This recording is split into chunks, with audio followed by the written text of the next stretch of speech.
Hello student, welcome to tan theta by Lavanya. And अभी हम लोग सॉल्व करने वाले ML अग्रवाल क्लास 12 का कंटिन्यूटी एंड डिफरेंशिएबिलिटी की एक्सरसाइज 5.1 का क्वेश्चन नंबर 19 का थर्ड पार्ट, जिसमें हमको फंक्शन दे रखा है।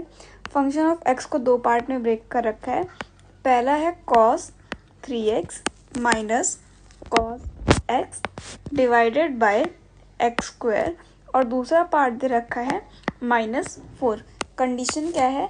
This is when x is not equals to 0 and this is when x is equals to 0, and the question is asking us to find if the function is continuous और not at x is equals to 0। हमको find करनी है continuity कौन से point पे?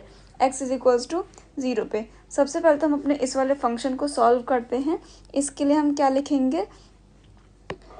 cos, सबसे पहले तो हम लिमिट निकालते हैं। Basically limit x tending to 0 cos 3x minus cos x upon X square, this should be equals to function of x at x is equals to 0।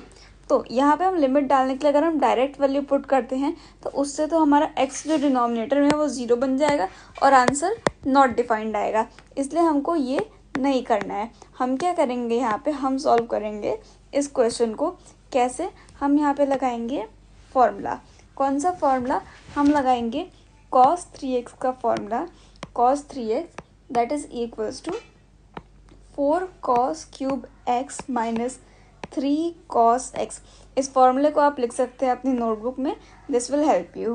Okay, तो इस फॉर्मूले को हम अप्लाई करते हैं। यहाँ पे हमको मिलेगा 4 cos क्यूब x, और ये हमारे पास माइनस का 3 cos x है और ये माइनस का cos x है। माइनस माइनस प्लस हो जाएगा और हमको मिलेगा माइनस का 4 cos x divided by x square. इसकी किसके इक्वल होना चाहिए? पहले हम सिर्फ इसी को सॉल्व करते हैं। इसको हम लिख दें, this is the condition for the function to be continuous. For the function to be continuous, function के कंटिन्यूअस होने के लिए ये है हमारी कंडीशन। अब इसको हम अप्लाई करके सॉल्व करते हैं आगे। लिमिट x टेंडिंग टू 0, यहाँ से हम सबसे पहले क्या कॉमन ले लेंगे?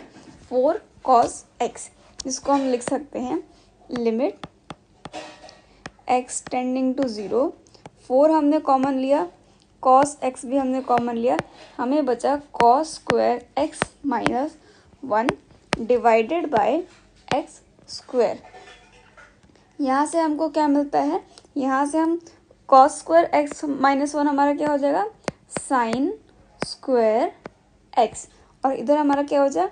4 cos x into sine square x upon X square. अब हम यहाँ पे लिमिट अप्लाई करते हैं। Limit x is tending to 0। अब देखो, जब लिमिट हमारी दो पार्ट में है, लिमिट m इंटू n है, इसको हम दो पार्ट में ब्रेक कर लेते हैं। Limit m into limit n, इसको हम लिमिट को ब्रेक करके लगाएंगे। Limit x tending to 0 4 cos x into limit x tending to 0 sine x upon x, और स्क्वायर को हमने क्या किया? कॉमन ले लिया। अभी हम सॉल्व करते हैं। ये 4 बाहर आ जाएगा एंड cos x पे जब हम 0 की वैल्यू पुट करेंगे तो cos 0 इज इक्वल्स टू 1, यहाँ से हमको मिलता है 1। और जब हम इसको सॉल्व करेंगे तो साइन x अपॉन में x, ये हमको क्या दे देगा? ये हमको दे देगा 1। और क्योंकि हमको पता है limit x tending to, basically हम बोलते हैं x कुछ एंगल की तरफ टेंड हो रहा है, और अगर साइन का भी वही एंगल है, अपॉन में डिवाइड में वही एंगल है, तो इससे हमारा आंसर क्या आता है? 1 आता है। वो हमने अप्लाई किया, और यहाँ पे एक 4 हमने बाहर लिया था। इन सबको मल्टीप्लाई करके हमको क्या मिलेगा? 4 मिलेगा। अब हमको क्या चेक करना है? हमको चेक करना है जो फंक्शन ऑफ x है at x is equals to 0, क्या इसकी भी सेम वैल्यू आ रही है या नहीं। तो जब x की वैल्यू 0 के इक्वल है तो फंक्शन की वैल्यू क्या आ रही है? -4। और यहाँ से हमारे पास एक मिस्टेक है। यहाँ पे cos स्क्वायर x माइनस 1 था, यहाँ से हमको मिलेगा कॉस स्क्वायर एक्स माइनस 1 से हमको माइनस का साइन स्क्वायर एक्स मिलेगा, माइनस का साइन स्क्वायर एक्स। तो ये माइनस का साइन हम इधर कॉमन ले लेंगे, यहाँ से हमारा माइनस का 4 आएगा और ये भी हमारा माइनस का 4 बन जाएगा। इसके बाद हम function of X at X is equals to 0 निकालेंगे। तो function of 0 is equals to 4 minus 4 which is given in the question to us already. Okay, it is given to us here.